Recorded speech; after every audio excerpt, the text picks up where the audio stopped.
Sağdır hissədə nə baş vermişdi? Sağdır hissə abidə statusu var idi, arxeoloji abidə statusu var idi və alimci bu abidə, yəni bu yeri, bu obyekti dağıdıb oradan mədən çıxartmaq istəyirdi və buna görə də dövlətə böyük təzyiqlər elədi və o statusu əlindən aldı.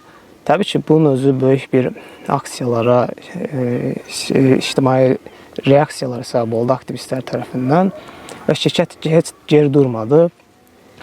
Belə bir şey yarandı ki, şirkət axırda məcbur oldu ki, öz işçilərini sərbəst buraxa. Yəni, biz işləyə bilmirik, o dağı biz istismar eləyə bilmiriksə, sizə pul verə bilmirik. Və işçilər getdilər nazirin yanında, Mədəniyyət Nazirinin yanında aksiya elədilər. Bir tərəfdən də başqa aksiyaçılar və iştirakçılar var idi ki, bu statusu ləğv eləməsinlər. Bir tərəfdən də işçilər etiraz edir ki, status ləğv olunsun, biz gedək orada işləyək.